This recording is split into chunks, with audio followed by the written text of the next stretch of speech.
Cronkite News starts now.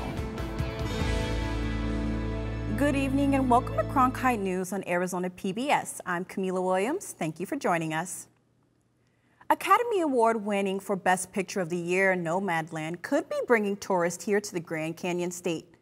The film was partly shot in the western town of Quartzsite, and residents in the area are preparing for an influx of film lovers. Main Trading Post owner Phil Bates says that he plans to be ready to sell Nomadland-related t-shirts and souvenirs to any of the newly curious. Frances McDormand and one of the main characters won Best Actress Award as well. She played a widow who moves from the city, turning her van into her house and began her nomadic life in Quartzsite. And speaking of tourists coming to Arizona, a heavily traveled highway junction near Arizona's most well-known tourist attraction could be getting a new name. Now, most people traveling to the Grand Canyon South Rim pass through Val, and some residents want to formally rename the community as Grand Canyon Junction to let tourists know the national park is just down the road. Val sits along State Route 64, about 50 miles from Flagstaff. Some of the residents and business owners are pushing for the name change, saying they want to give their community additional prominence and recognition. Moving now to the sports world, the Phoenix Suns are on their way to the NBA playoffs, the first time in 11 years. They're smoking hot with a 46-18 record, and they sparked national attention as a real contender for a deep run in the playoffs, especially after last season. Before the Suns take on the Cavs in Cleveland tomorrow at 4 p.m., the organization says it's their year.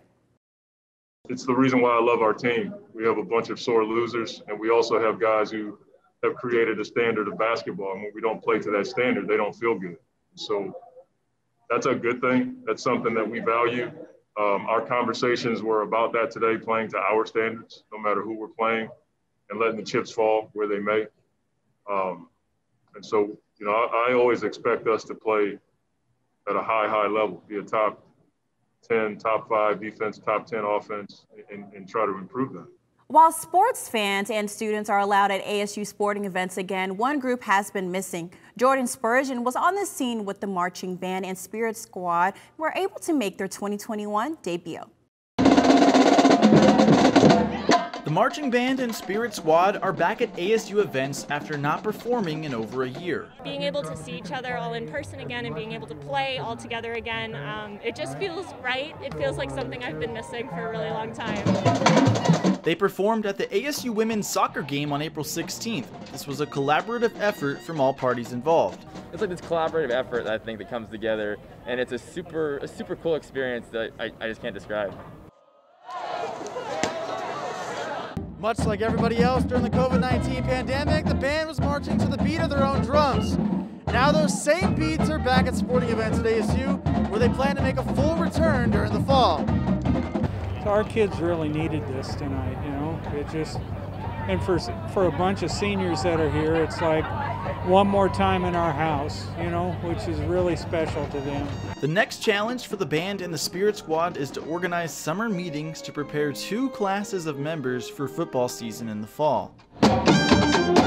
This performance allowed them to get a taste of that experience. A lot of people haven't even been in the stadium before, so that was a big undertaking. Just making sure everyone's on the same page as far as what we're playing, what equipment they have to bring, how they have to look. After over a year of mostly riding solo, group performances are back. But Jillian, take us away one more time. For Cronkite News, I'm Jordan Spurgeon.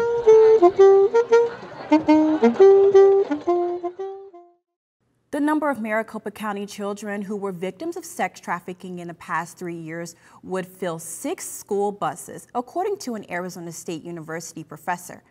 That professor was part of a team of researchers that found 291 county children were sex trafficking victims between fall 2017 and fall 2020. Cronkite News reporter Karina Espinoza speaks with experts and the victims of sex trafficking.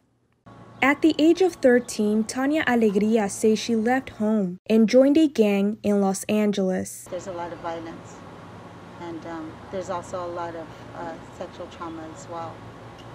So I'm a rape survivor, and I was sold for crack.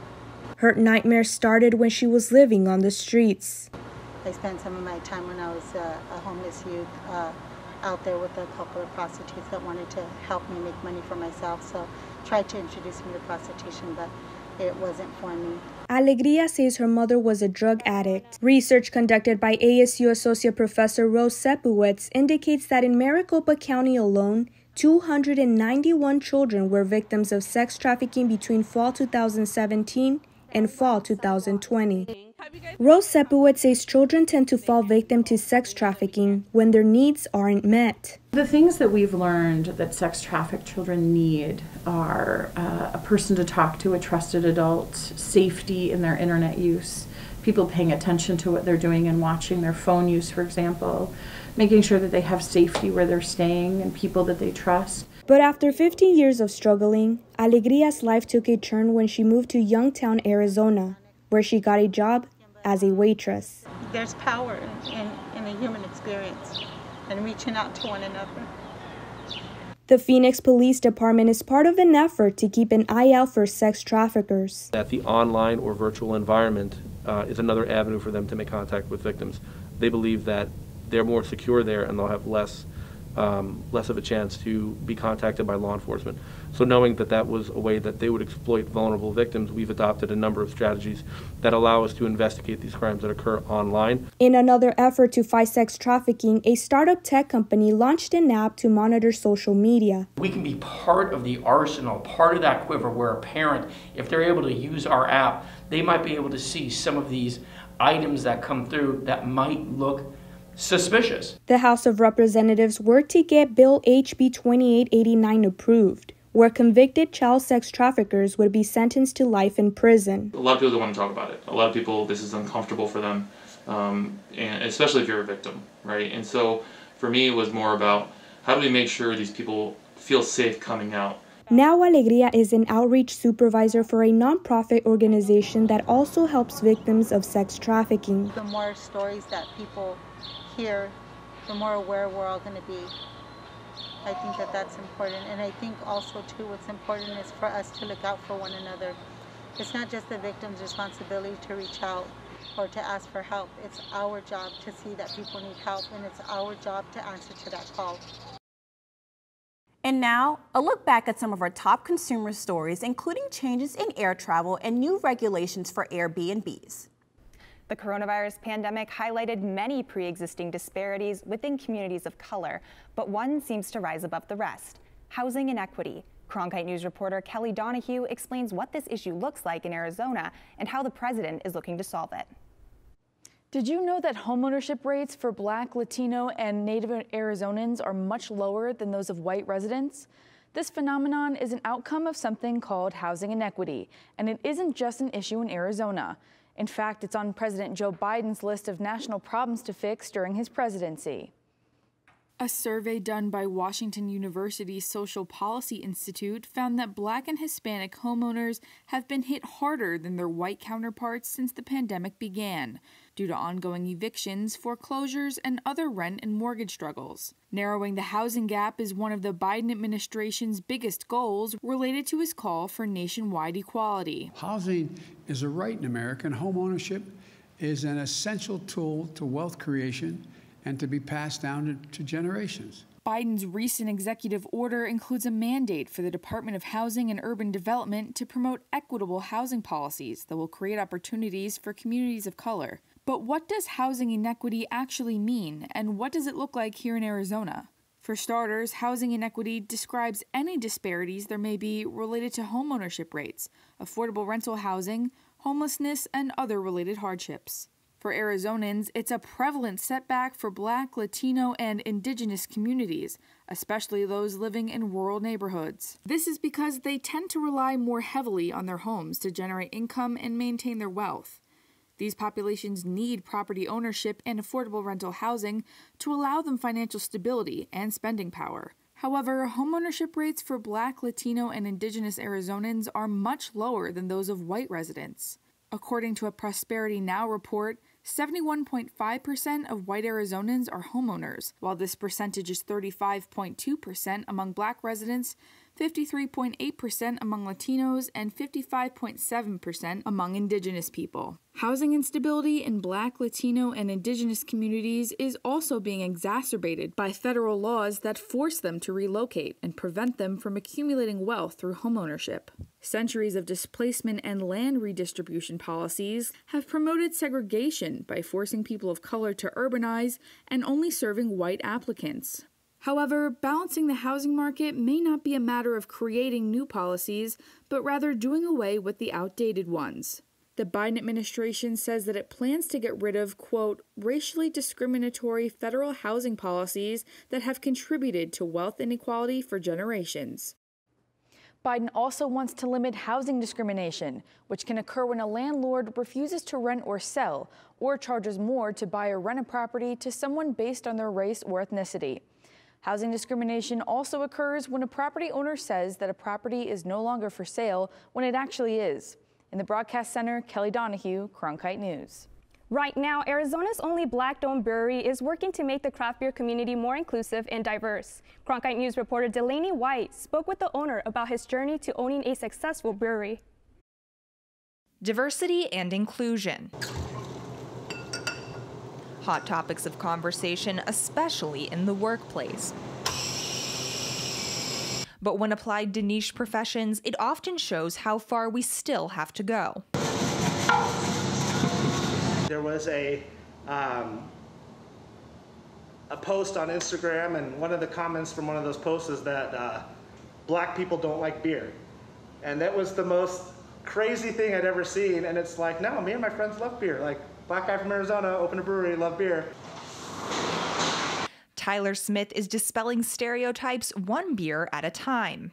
But there's this idea out there that because you don't see a large market share of people of color drinking craft or going to breweries, that doesn't mean that they don't like beer. It's just that sometimes they don't know where to go. Smith operates the only Black-owned brewery in Arizona, with the mission of making everyone feel welcome. And so that was my goal, was to really kind of break the mold of saying, you know, whether you are the only brown face, whether you are the only woman, whatever it is, it doesn't matter. This is for you. Marshall Norris, owner of Simple Machine Brewing Company, saw Smith's passion and wanted to help him reach his goals. The partnership started just months ago, but quickly grew into a smashing success. When I find someone who loves the industry like I do, I try to help him. And he jumped on it right away. So he got his tanks, I think they dropped in October of last year. So we started making his beers for him. I couldn't be luckier than to be here with these guys. As businesses begin to open back up, you may notice that your favorite local restaurant or bar isn't open anymore. Abigail Verwick shows us how one bar in Tempe is ready for business thanks to its patrons. The Palo Verde, or PV Lounge, first opened its doors in 1961. The bar became a neighborhood staple and had no plans to close until COVID-19. It was tough to convince the owner, Chuck Marthaler, to accept help from friends and neighbors. And, you know, it's kind of a pride thing. I have a hard time asking for help. I don't like to ask for money. But if that didn't happen, there's no way we could be approaching the goals that we're trying to do with reopening. Unable to qualify for federal relief funds, Marthaler would deliver drinks to make ends meet. But the bottom line is, when you're closed for nearly a year, there's really not a lot you can do. And so I told him, I said, you know, the community really loves this bar. It's a staple in our neighborhood. And I bet if we did ask for a little bit of help, you know, financial and, you know, people to come help work in the bar, get it ready to go, I was like, you would get that support. The response was huge. Volunteers even offered electrical and carpentry skills to get the bar into a COVID-friendly state. Other small businesses in Tempe joined in to save the PV. Foxtail Salon held a haircut fundraiser. Marthaler now understands what this bar means to the community. It's more than just a place to grab a drink. It's a family. It's just, it feels really good to see that a lot of people care. And, you know, especially during this time when you don't get to see anybody and you feel alone, you know. So I don't feel alone anymore. Bishop sees the community coming together as an example. I would hope, if anything, that other communities that are out there that are struggling, they see their little bar or their restaurant struggling, that they can pull together in the same way. Because in these times, I really think that's all that we have. In Tempe, Abigail Verwick, Cronkite News. The Palo Verde Lounge plans to reopen April 1st. While social distancing and CDC guidelines will be enforced, the bar will continue to bring people together. With COVID-19 cases on the decline, people are starting to travel again. Last Sunday, more than 1.5 million travelers were screened by TSA at airports in the U.S., which is the first time that they've hit the number since the pandemic began. Julia Sandor joins us in the studio with a look at the numbers. And that's true here in Phoenix as well. According to Phoenix Sky Harbor statistics, more than 1.68 million passengers traveled through the airport in January 2021. As spring break and spring training are underway, the increase in travel is noticeable in airports across the country. Just yesterday, TSA screened more than 745,000 more people than they did in March 2020. You know, out of all the months, you know, after the pandemic, March has been, we have seen a bit of more of an increase in travel versus the other months. But again, it's not the 2019 levels or numbers yet. We continue to remind travelers to keep their distance from each other. We have 6 feet markers and reminders like overhead announcements reminding travelers to keep their distance, to wear their facial coverings. In March 2019, the average number of people screened by TSA every day was about 2 million. As airlines are starting to fill flights, airports are continuing to enforce COVID protocols. Experts are still warning against travel during this time, but as vaccines are becoming more attainable and the spring season is approaching, airports are expecting even more travel. In the studio, Julia Sandor, Cronkite News. That's it for Cronkite News tonight. Thanks for joining us. Stay tuned for Break It Down. That's next. And for top Arizona stories anytime, go to cronkitenews.azpbs.org.